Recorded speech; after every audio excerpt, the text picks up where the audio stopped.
Welcome, everyone, to the Trailblazing Leaders podcast. It's my promise to you to bring you exceptional leaders who have demonstrated a passion for talent development and the impact it has on business growth. My guests will be discussing a range of leadership topics, from the art of high-performance teams to compassionate coaching, and importantly, the driving impact culture has on growth and revenue and profits. We're going to have the privilege to hear some incredibly compelling stories, learn about innovative practices, and gain transformative ideas from the best professionals and the most successful individuals in their industry. And if you stay with me to the end of the program, I'm going to share a special gift offer I have with all of you who attend. I'm very excited to introduce Ron Fry, a distinguished professor in the Department of Organizational Behavior at the Weatherhead School of Management, Case Western Reserve University.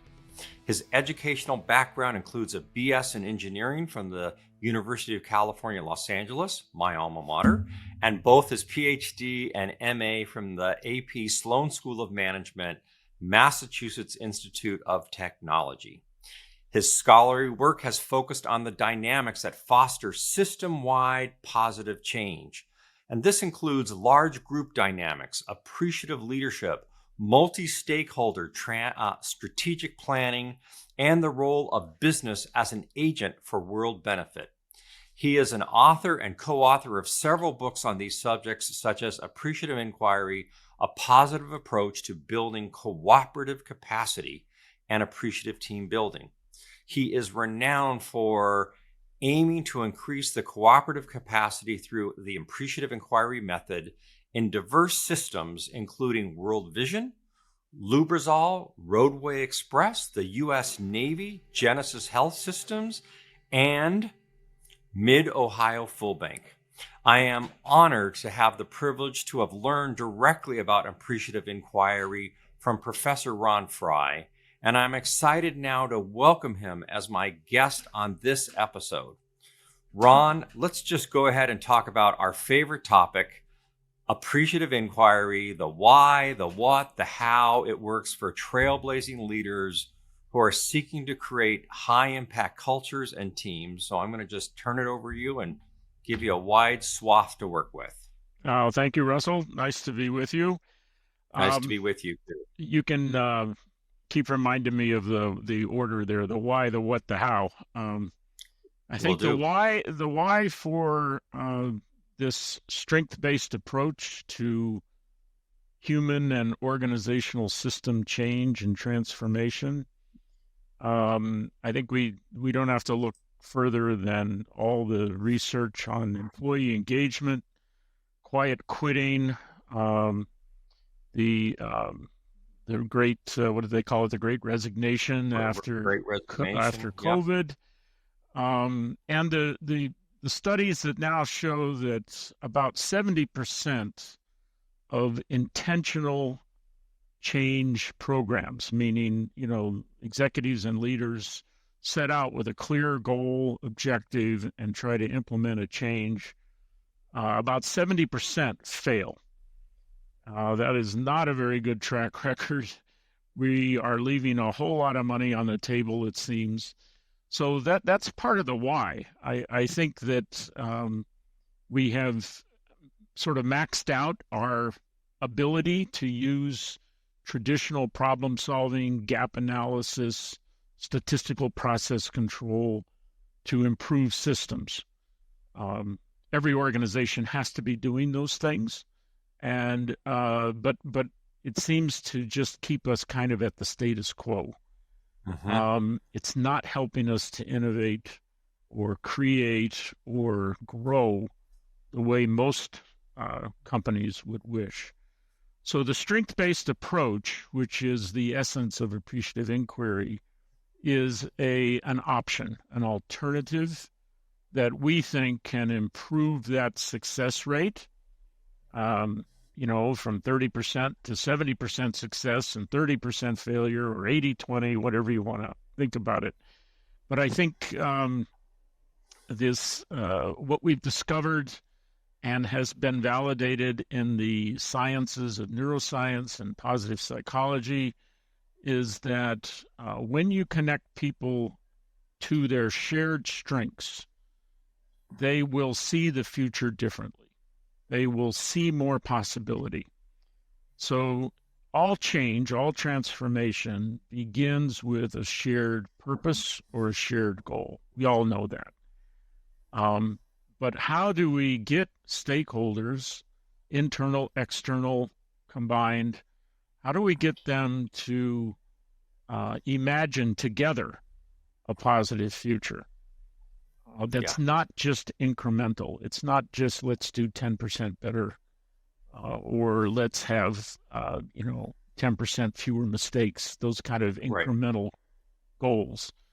So Appreciative Inquiry is a rigorous search to identify the shared strengths that exist in the system already, the things that help it be at its best, and then using that as the platform to imagine future possibilities. So we call that the discover and dream phase. You discover the core life-giving factors that already help you be at your best, even though you know that you want to do it more often or you want to expand it, but you find what gives life currently. And when stakeholders do that together, they begin to connect in what we call a generative way. So they ideate, they dream, they imagine future possibilities, twice as many as they would if they hadn't connected through their strengths. And much, much more bolder, much more like that old popular phrase, BHAGs, big, hairy, audacious goal, not just incremental. So then you've created a shared image. You've created a connection amongst people that's built around when they're at their best, and that gives you the space or the grounding for design work, for co-design. So then you engage the stakeholders in co-designing their future, and then the sort of last phase, we call it destiny or sometimes deployment or delivery, is implementing those designs, implementing those action plans. So the what is this strength-based approach to begin by connecting people to their strengths, which is a different starting point from most change programs. We don't start with the gap. We don't start with the problem analysis. So we begin with this shared strengths. Then we use that to help people see future possibilities. Then they converge on the possibilities they're most excited about. And now you've got the conditions for, again, we call it a generative connection, where they invent new ideas and they don't just ideate, but once they have the new ideas, they want to work on them. They want to continue involvement. They don't just wait for a manager to delegate them to a future task force or something like that. So, Ron, I'd like you to explore or talk about why the focus on strengths gets more strength versus the focus on gap and on weakness and problem solving. Let's talk about what that does to the mind and to a large group. Well, part of my thought there, Russell, is what you actually began with. We've concluded, and when I say we, I don't mean just a handful of people. We don't learn a lot about success by studying failure, period. Key point. We learn to avoid failure, but that's not the same as success. That's like saying health is the absence of disease. Health is more than the absence of disease. So we can continue working and addressing gaps, or that's just my catch-all phrase for, quote, problems, keep correcting, but it's not going to take us to another level. There's just no evidence anywhere that transformation comes from studying failures or reducing errors. Maybe a status quo comes from reducing errors, but for companies that want to grow, companies that want to win in their industries and so forth, or organizations that just want to thrive, doesn't have to be a for-profit, something else is needed. We don't see that addressing gaps and problems in the traditional way actually is conducive to growth. It tends to actually, I would argue, go the other way.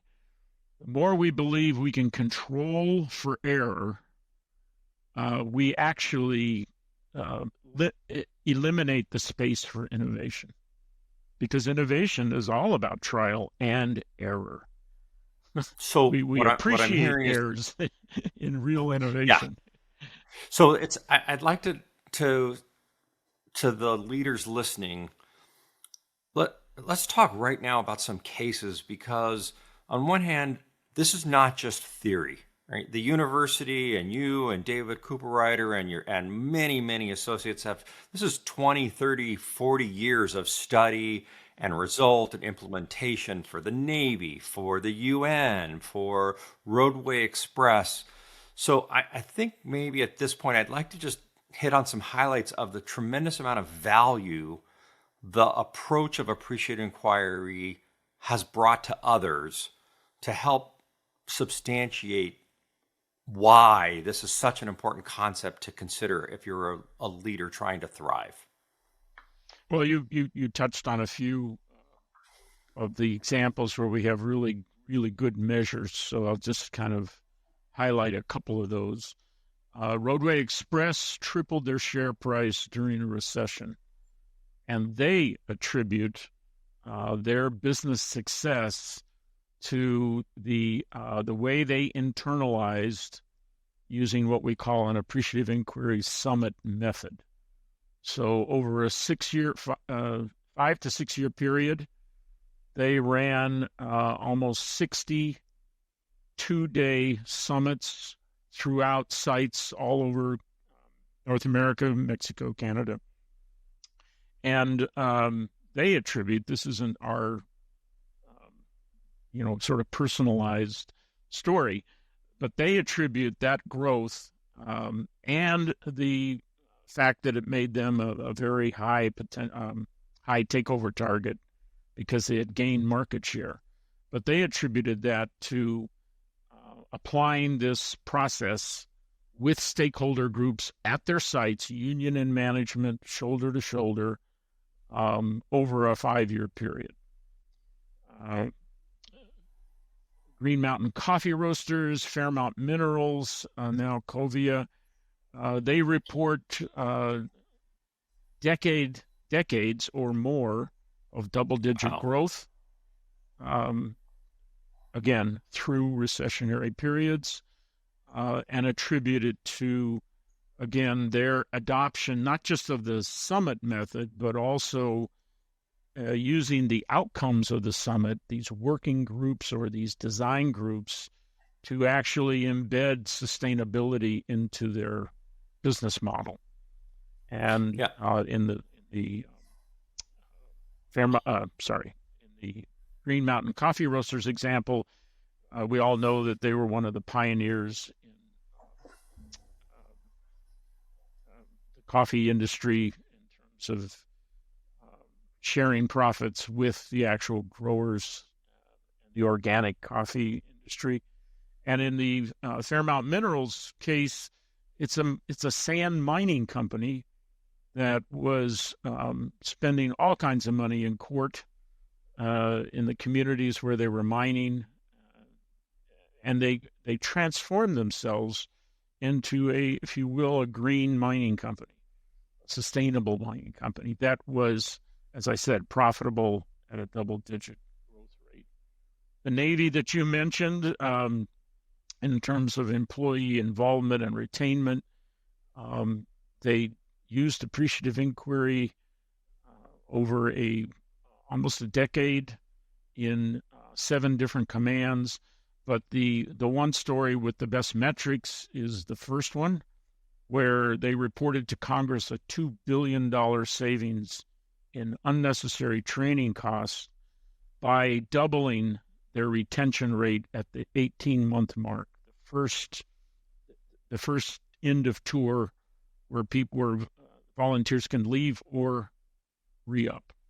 So by doubling that, and they held a Appreciative Inquiry Summit. We can talk a little bit later maybe about some of the details of that to address this issue of retention in an appreciative way, in a strength-based way. And as a result of that and the outcomes, the change ideas and initiatives that came out of that, they reported to Congress a $2 billion savings. World Vision, just to give you an example of a nonprofit, that's the world's largest private donor-supported children's relief and development agency. They were able to create a 10-year strategic plan in less than 3 months with 8,000 of their members, their volunteers and paid staff. And that was both in person and virtual at the same time. I think those are great, Ron. So I'm going to just stop you there. Yep. I want to focus a little bit on this word where people get hung up between strength-based and appreciative inquiry and the clarification. This isn't about just saying, I appreciate you. You know, the word appreciation has multiple meanings. You develop it and use that as the lead. But I think it would be important to understand, what is the richness of the word appreciative and how does it support strength or vice versa? Yeah. As you well know, Russell, I'm quoted often for saying that appreciative inquiry is not about being positive.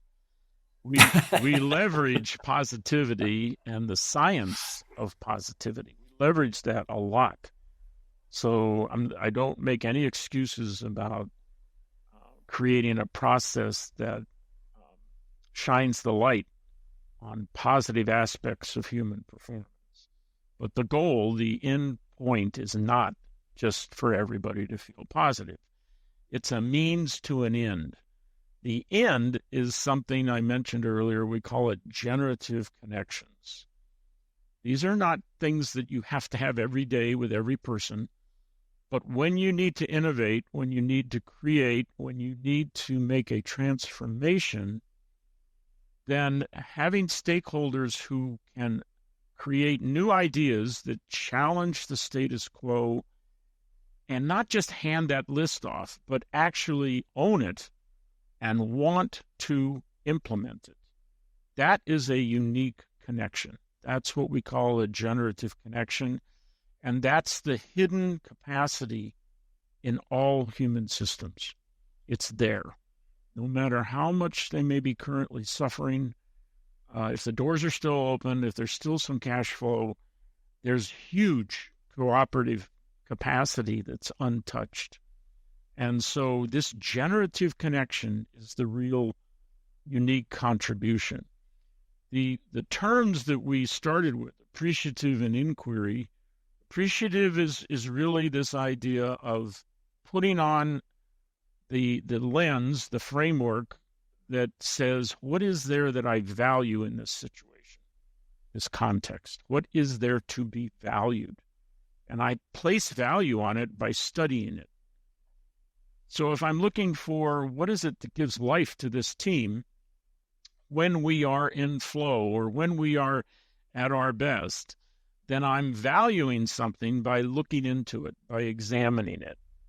And as we tend to believe, the real estate metaphor or analogy, the more you value something, the more valuable it becomes. Yes. Now, the other part of this is inquiry.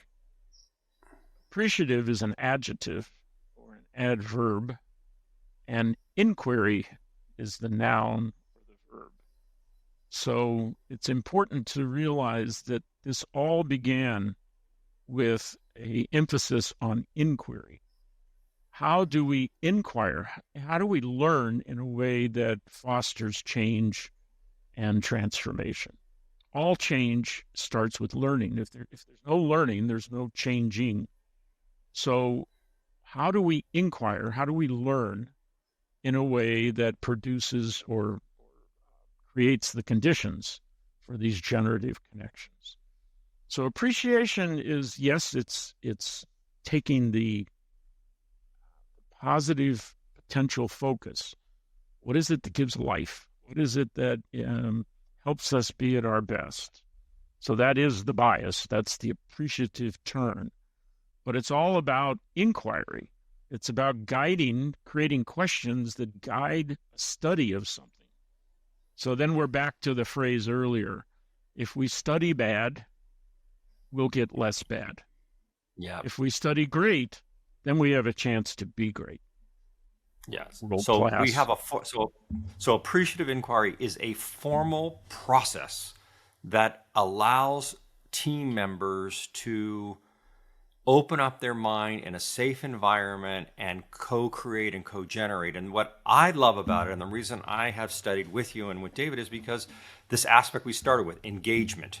Well, if I don't feel valued, if I don't feel heard, if I don't feel listened to, if I don't have a platform to share my ideas and I'm down in the bottom, well, then I don't really matter.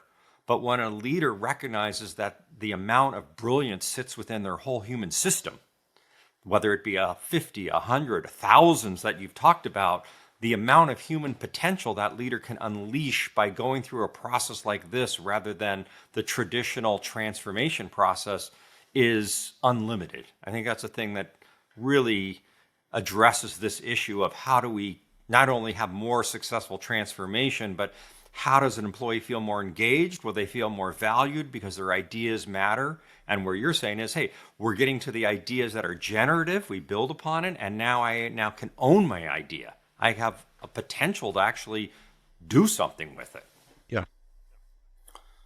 And again, I think the starting point, which is the thing that makes appreciative inquiry the most distinct or different, is how we begin. We begin with questions about when have things been at their best.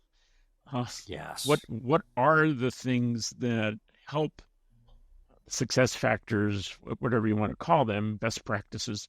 What are those things that help us, whoever that stakeholder group is, be at our best thus far?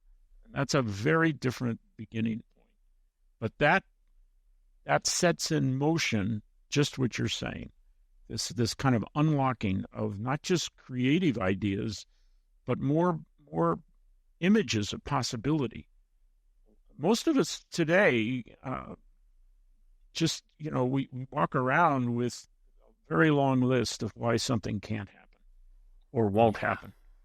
And that just limits even the ideas that will come up in a good process. So we all have downs, we all have ups. So why not study the ups as seriously as we've been studying the downs for the last 4, 5, 6 decades? Yeah. The other thing about the appreciative inquiry process, when we start with when are we at our best, is the dream stage where you encourage to generate dozens and dozens of ideas using the IDEO process, where more ideas are better than few. And so idea builds upon idea, but to have that, you've got to create a safe place. Maybe we could talk about how the first piece of discovery sets up a safe culture for large ideation of what is possible. Yeah, it's a great point. And there's some wonderful neuroscience that's emerged in the recent years to support this. So we don't, when I say we begin with connecting around strengths, we don't just ask people, list the strengths or list the best practices or list the success factors that you think have helped this team be at its best or help this business unit, whatever. We ask people to share stories about a time when they remember building a loyal customer relationship, or when they remember the team really innovating in an unusual and unexpected manner, or again, given what your topic is, then your stories are based around that topic. But there's an impact of storytelling that is different from list sharing. So we could agree, let's take a positive approach, or let's take an appreciative approach, or a strength-based approach. But if I ask you to just think about your job when it's at its best, when you're the most fulfilled, what are the success factors? So you give me some list that you've in your cognition you've created. If I ask you for a story and I listen to that story, and then you and I inquire into that story about what were some of the success factors in that episode that you just talked about, something else happens. There's a neuroscientist at the University of San Diego, Paul Zak, who has written about, he has studied people listening to a good story and what happens in the brain and how the brain triggers the release of a hormone. And this hormone called oxytocin is related to connectivity, orientation towards others, altruism. He's studied several outcome factors, and they all have to do with moving toward collaboration. So we found that by discovering strengths through storytelling and then mutual inquiry into those stories, you build this cooperative connection. You build this space for cooperation. Right.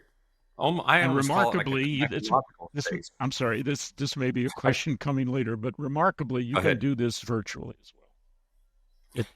So that I'm sure that will be coming, and as remarkable, in this piece of the storytelling, what I've witnessed with you is the psychological safety that results from the oxytocin releases, because people come to the workplace guarded, even though they talk about, we're a safe culture, you could say anything, but by human nature, we're guarded. And if you're asking me to gain or gather in a room and put myself out there and take a risk, I need the safety to feel I could take the risk. And of course, the storytelling does that. Yeah. Let's just go deeper into, okay, now I've got safety. We're dreaming and ideating.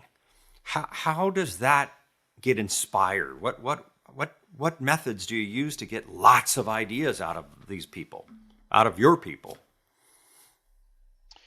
You mentioned IDEO, and what we learned from IDEO, which you headlined there, is important. If you think like a designer or act like a designer, then at the brainstorming or barnstorming phase, you want to go for quantity, and you let go of quality. You let go of that concern or that question.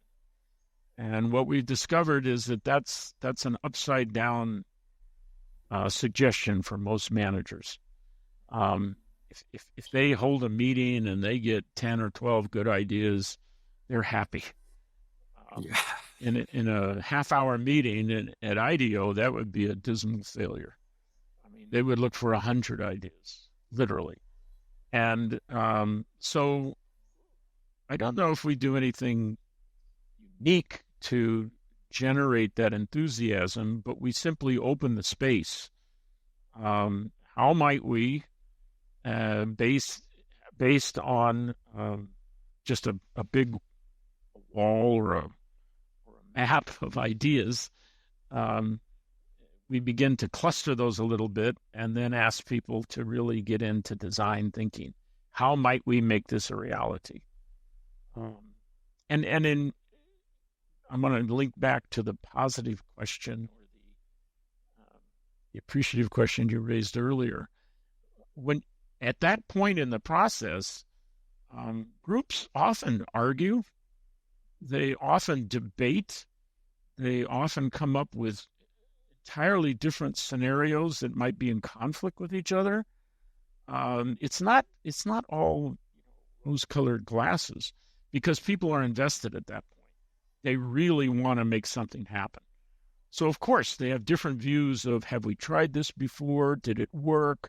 Is this feasible financially? There's all kinds of constraints and concerns that come in at that point. But again, designers love constraints.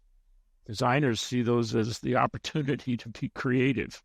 So we just try to suggest and reinforce those kinds of observations or lessons learned, so that it suspends the almost automatic desire to converge and get to a choice and take action. Right. Or start to edit in advance of it, where people say, oh, that can't work. I saw I think it was a famous quote from Steve Jobs, who said, I want to see friction and noise like a diamond. A diamond is made with friction and heat and noise. And so ideation happens when the team is in there discussing, debating, as you talked about, arguing. But I think the key rule that you say is, this is not the place where we're editing. We are going to build, and we're going to allow the time to keep building, and the editing happens at another step. Yeah, good point. I agree totally. And again, the noise in that quote that you speak to, the noise, the conflict, the bumping up, colliding maybe with ideas, that's only possible. Let's say it's only effective if there is a shared image of the future, a shared desire, a shared, we call it a positive image, holds the positive action. So it can be very effective and energizing to have that kind of noise, conflict, collision, but only if you've established through the discovery and the dream a sense of a shared positive image. So there's two things I want to work on. One is words matter.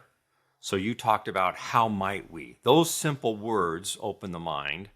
The other piece I'd like you to explore is this shared image. Who's responsible for the shared image? Is it the CEO who says, I have a shared image? Is it a leadership team that says, we have this challenge, so what are we going to do about it? How do a North Star or multiple stars in a constellation become part of a process here? I gave you two. Most typically, in my experience, I like the idea of maybe multiple North Stars. The leadership is responsible for a starting point. The leadership initiates a call.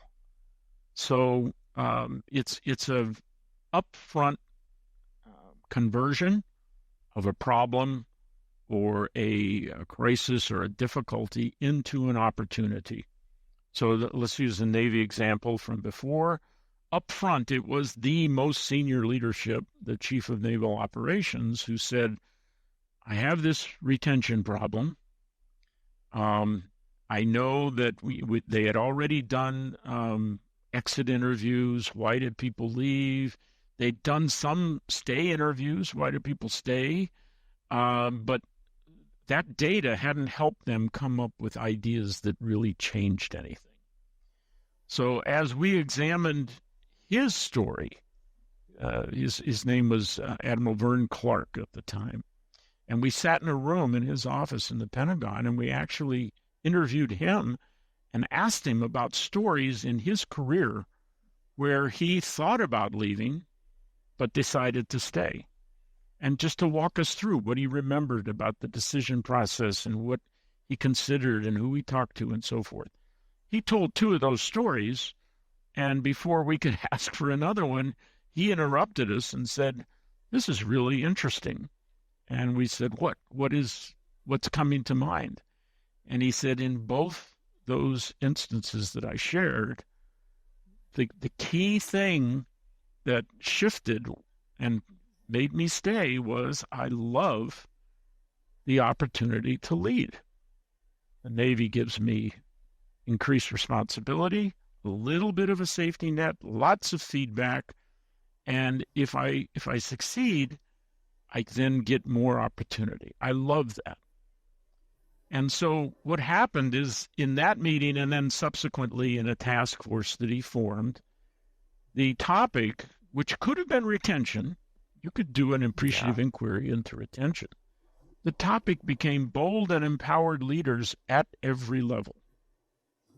Wow. So the idea is if we did an appreciative inquiry into how do we create bold and empowered leaders at every level, not just officer or NCO, every level, which would include the initial 18-month first tour, that connection is that will get us where we really need to go as a system.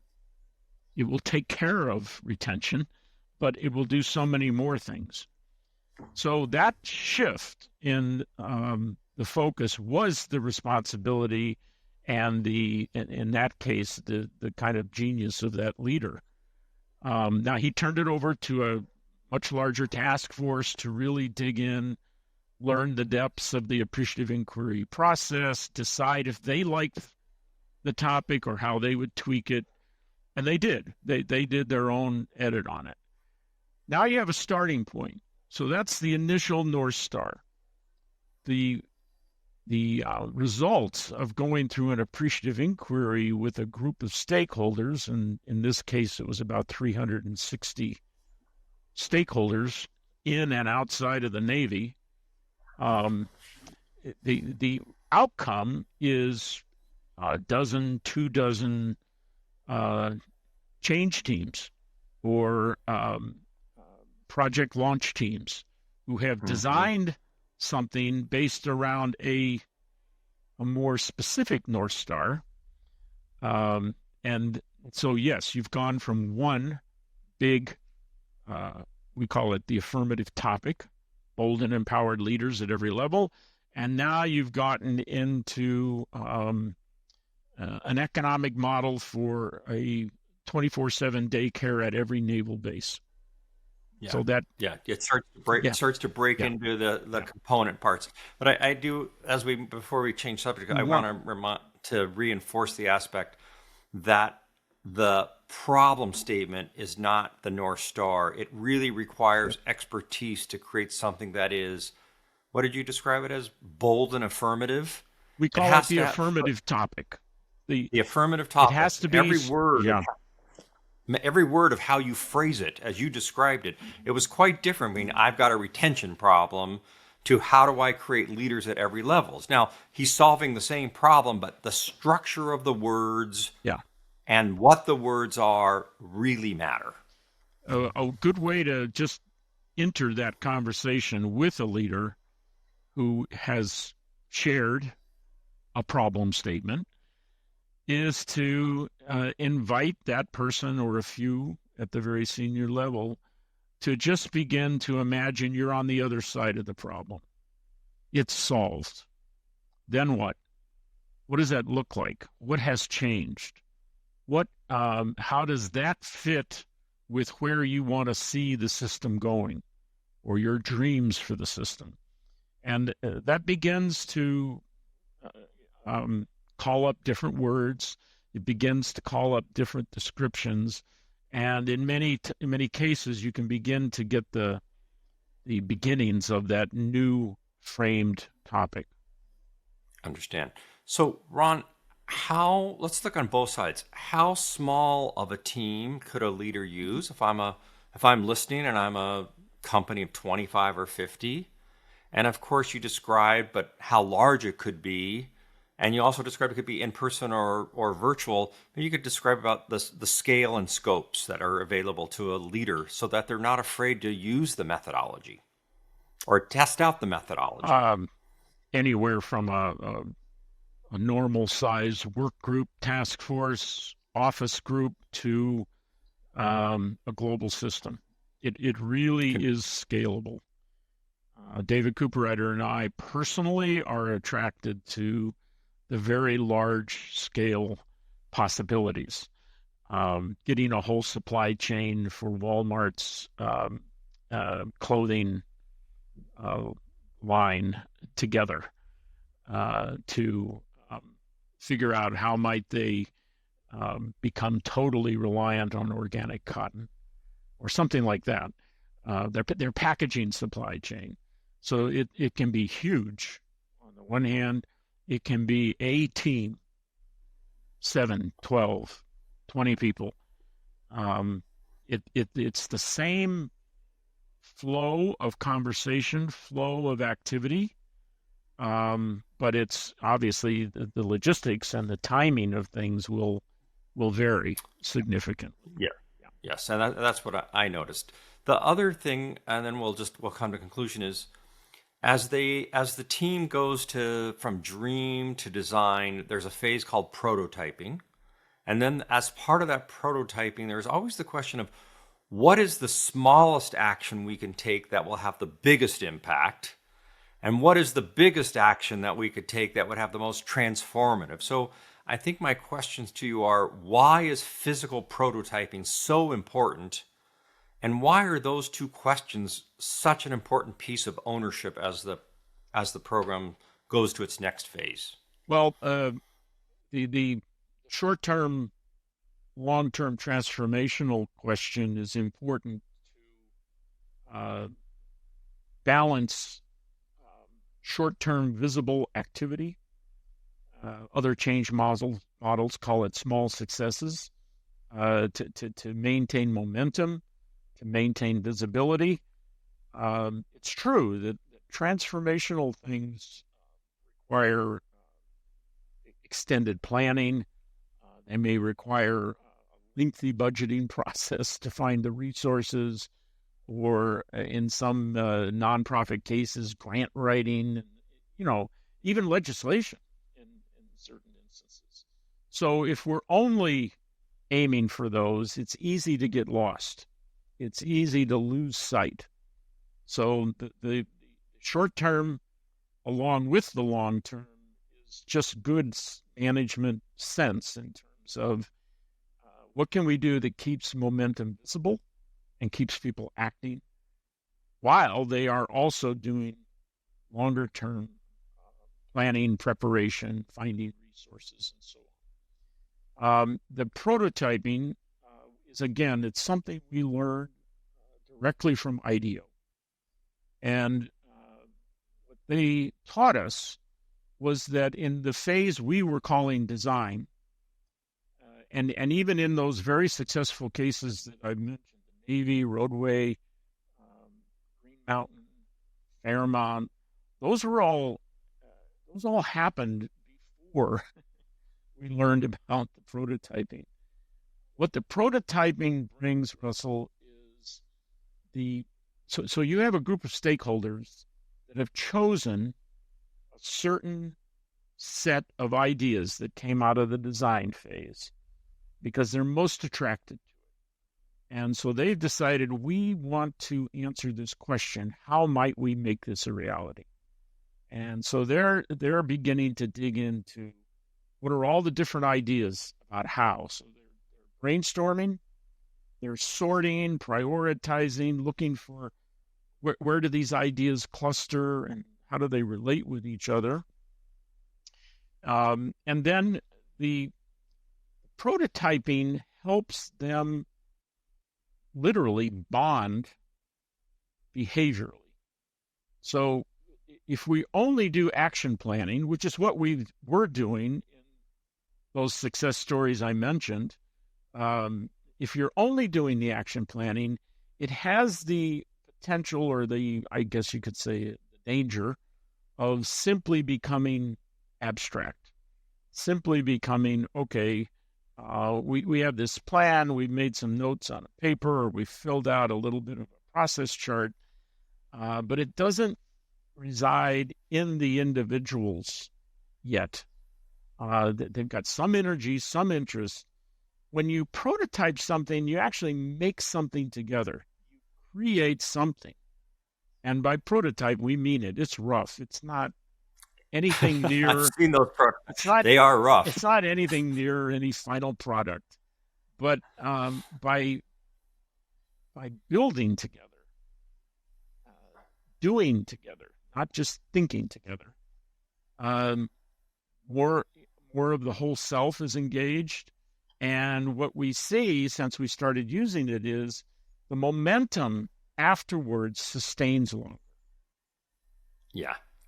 And I think, Ron, that when you think about the prototyping, and it could be a service, it could be a process, it doesn't have to be a product when you use the word prototype. What I witnessed was the stories told of their prototypes brought joy and laughter, and again, that neuroscience connectivity and memory and bonding of, well, how do we make this happen? And with leadership support, that team wants to do it because now they're engaged, invested, and what else could I ask for is a workplace that allows me to get engaged and bring a lot of myself than just my task, just my role. They value all of me. And so I think it really ties to the problem that employers are facing right now. If you go back to when we started this conversation around engagement, it is the ultimate of engagement. It's calling for my whole self to be present, again, only for a day or a period of time. So obviously it has to be reinforced, but it's walking the talk of high engagement. You're not just asking people for ideas and then saying thank you and I'll get back to you. We've seen for 3 decades that form of so-called participative leadership doesn't break through. It doesn't give us the breakthroughs that we need.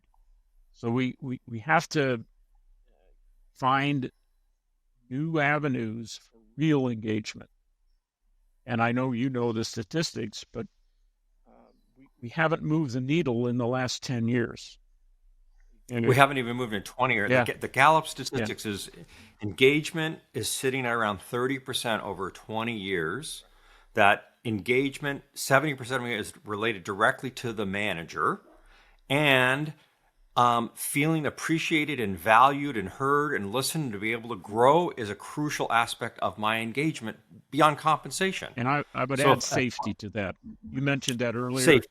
Safety is, I think, way understood. Bad combination. We all assume it's safe. And I think more and more people are evidencing, nope, it's not. No. So let's conclude on, Ron, if someone wants to learn, given the number of books and your colleagues, what would you say? Start with 1 or 2 things as a CEO to open up your mind of the potential. If you want to transform, you want to set your culture up, you really want engagement, you really understand, whether it be Boeing, I just saw on the news the other day, or the CEO of Bayer, who's it looked like he was working a process that is very appreciative inquiry. Like, what is the first small step that would help them gain frame and context to go on the journey?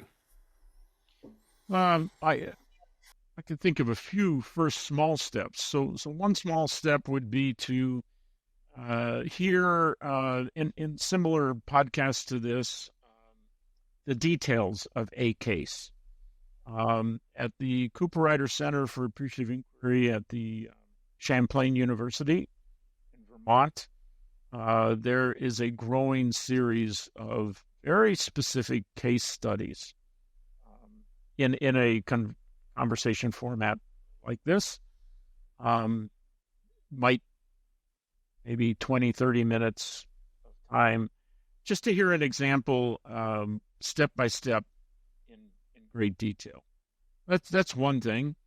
I think engaging someone that has some valid credentials of having used it and just having conversation with them where you share some of the things you're concerned about as a leader, and then just listen and hear how this approach might be an opportunity.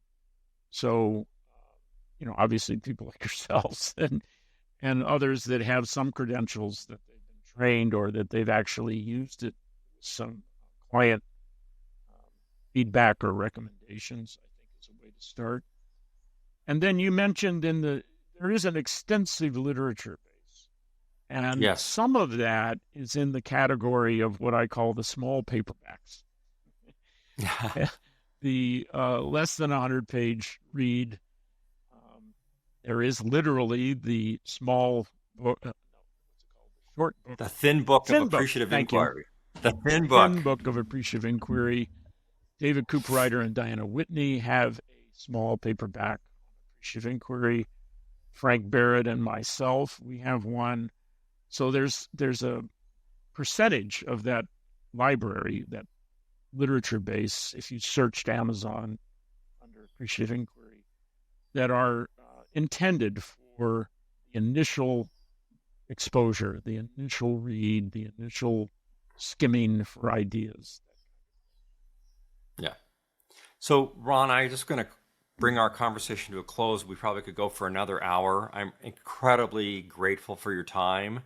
I'm grateful for, as you know, to be able to study under you and David and carry the power of Appreciative Inquiry deep in not only in my heart. I see it worked at my significant large Fortune client. I have another client I'm bringing it to because I have just witnessed it. There's the risk of thinking the positive is very low, and we've already spent 30 decades of thinking about what's not. So the risk of changing the mindset is so high, and then when you see the result, if you have any hesitation, just explore, but the outcomes are significant. And it does require a mind shift, starting with the leader. So I thank you, Ron, very much for your time and all of our listeners. So be sure to stay with us. And I will have an exciting guest next week. Well, thank you, Russell. It's a gift to be able to talk about what you're passionate about and what touches my heart. So thank you for the opportunity. You're welcome. My pleasure. All right. So let me summarize the many topics that we covered in this episode. I think the first and most important topic that we covered was that to improve employee engagement, you literally have to walk the talk of engagement. And that engagement has been stuck at around the low 30s for over 20 years, no matter how much we study it. The second piece is that to improve engagement, you need a methodology that opens up the mind, that invites people into the process, and just collecting lists of things don't work. The research that Ron and many of his colleagues have found is that when you study what's broken, what's not working, you end up getting more of what's broken. Conversely, when you take a strength-based approach and you inquire and appreciate what is working, when are we at our best, when are we in our flow, you get more of that. The other thing that process allows to happen is that when team members are able to share their stories about when we're at our best and what we want to carry forward, they build these deep psychological trusted connections that allow them to create and design together. The other aspect of Appreciative Inquiry, which has a 4D process to it: discover, dream, design, and destiny or deliver, is that in the dream phase, you're looking to generate a lot of ideas. You're using the IDEO process. You're thinking like a designer. And so you need the team to be feeling comfortable together to build off of each other, to have friction and noise and pressure. Well, it could be this, it could be that. Well, what happens if we took this idea and build it upon that idea? We need a lot of ideas. And so, again, inviting a set of team members, or big team, a little team, from the dock worker to the boardroom to actually come together whether it be virtual in person, to dream together. What better way could you show that individual that they're valued, they're seen, they're heard, they're listened? And what better way can you start to begin their engagement change from the current state? I think the third thing is that every word matters. How a question is phrased. What is the problem statement? Ron had talked about, the U.S. Navy talked about, we have an engagement problem or a retention problem. But that translated into the North Star of how do I create bold, courageous leaders at every level throughout the U.S. Navy, and how that appreciative inquiry process not only changed the problem, but saved $2 billion through a retention methodology. I think the last piece that I would say to all the leaders, and having witnessed and been participating and become an expert in this area, is that the current methods of problem solving, root cause analysis, don't get very far. We've milked that. And the risk of changing the perspective to when are we at our best, inviting everybody in to design what could be our future. And what will it take? What is the smallest step we could take that will have the biggest outcome? What is the biggest step that could have a transformative outcome, and allow that freedom to happen, and allow the generative power of human potential and human creativity to come together? Whether Ron said it, a small group of 25 or 15 or a global supply chain to transform a company is incredible. Because you can get everything. You can improve your people, their engagement, your profits, and make the planet a better place, sustainability. And that's the responsibility of leaders today, the 3P bottom line. And so if you are a trailblazing leader and you are looking to thrive and grow and change your culture and go from A to B in mindset, take a moment, investigate, and discover the power of appreciative inquiry. And as I've said, on our website at kernandpartners.com, we have a program called Courageous Creativity Together. You can download the brochure, and then we can talk about customizing an appreciative inquiry, whether you're in manufacturing or advertising and marketing. But I certainly know for any leader looking for a major transformation, this is a critical topic for the months ahead and the years ahead, given the workforce, the new workplace, the changes, and the new technologies that we're sitting at. Thank you for listening to this episode of the Trailblazing Leaders Podcast. If you want to check out more episodes, you're going to find them on all major streaming platforms such as Spotify, Apple Podcasts, and of course, YouTube. The podcast is also available at our website at kernandpartners.com. Thank you for being with us today, and we'll see you on our next episode.